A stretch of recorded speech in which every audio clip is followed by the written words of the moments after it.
Okay, before we go on today's Sunday ride, figured I'd show how easy it is to convert this thing. Let's see. Keep the key.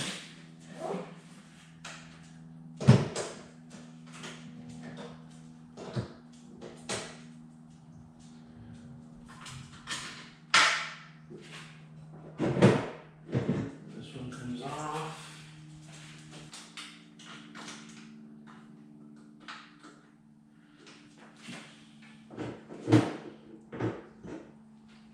And this is more likely the setup that I'm always going to be running, fairing. But you can also, if you want to take this off, it's really easy to do.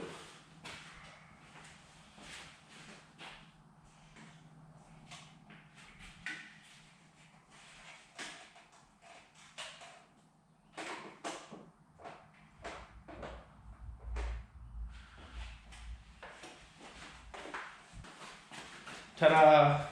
Now the bike is completely naked, convertible mode.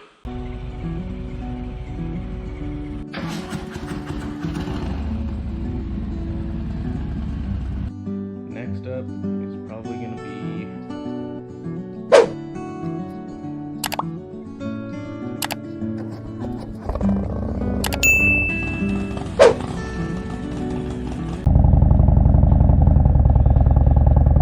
Okay, so for today's ride, we're just gonna head to downtown, see if this windshield improves the audio quality. I'll cut ahead to when I get downtown. Alright, so I guess I'll start talking right here since I'm about to get on the freeway. Basically, what I want to touch on today is just the fact that this Lowrider S, I've converted it into a convertible style. Because the coolest bike I've ever seen in my life. Wow, you're gonna speed up, dude. The coolest bike I ever seen in my life was something with an FXR frame. I'm not exactly sure what it was called, but it was convertible. Like, when I say convertible, I mean you could take the fairing off and you could also take the bags off.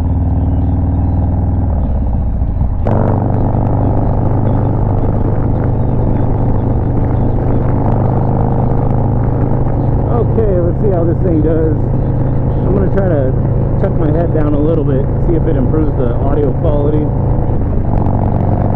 So yeah, like I was saying, the FXR, everybody raves about that frame being the best one. But I don't know, this new Softail frame is pretty badass. Yeah, that's basically all I gotta say about that. Other than the Softail frame, I know the like the touring models, it's very similar looking to the FXR frame. I don't know if somebody could chime in, but yeah, like I was saying, the touring frame looks very similar. Like it's got that triangular, I don't know, the side covers go there, I guess. The thing about the FXRs is they're really holding their value. It's hard to find an older FXR for less than 10,000 nowadays, which is absolutely crazy because they stopped making them, I believe, in 1993. I think they did make some FXRs later on, but they weren't true, I don't know, they weren't true FXRs. 93 is basically the cutoff.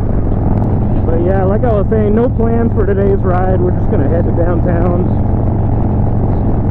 see what's going on.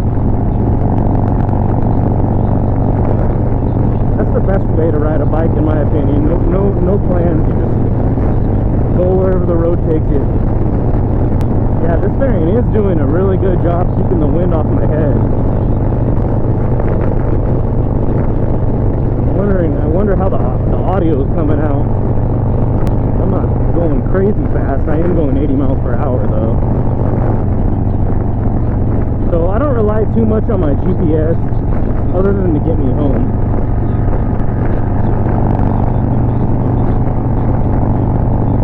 More often like when I head out for a ride, I just, like I said, without plan, I just go somewhere.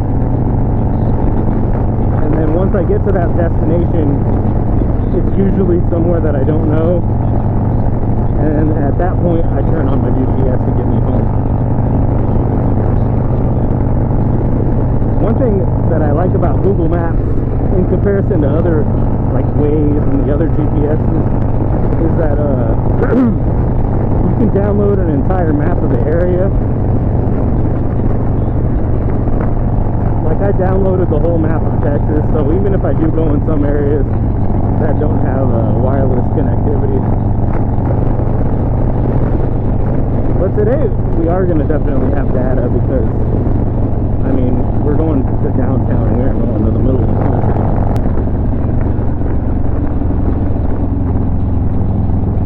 Here's the good old downtown. You are beautiful no matter what they say.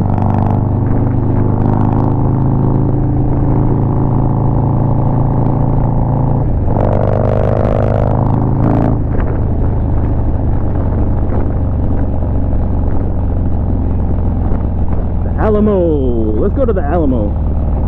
Check that out. I went to the Alamo in one of my earlier videos, but it was really shitty. We'll go there again, why not? So we in downtown San Antonio, boys. At the Davy Crockett Hotel.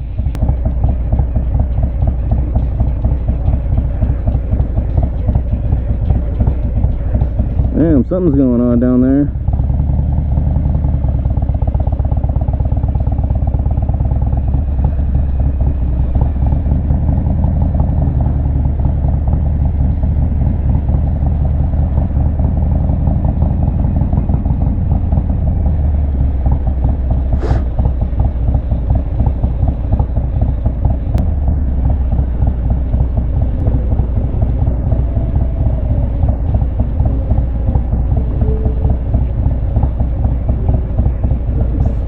Get behind West Virginia.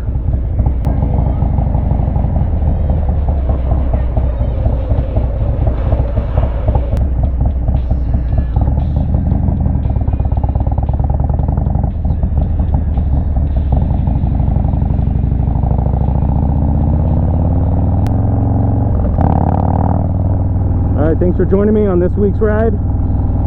Subscribe if you haven't. I'll see you guys next week.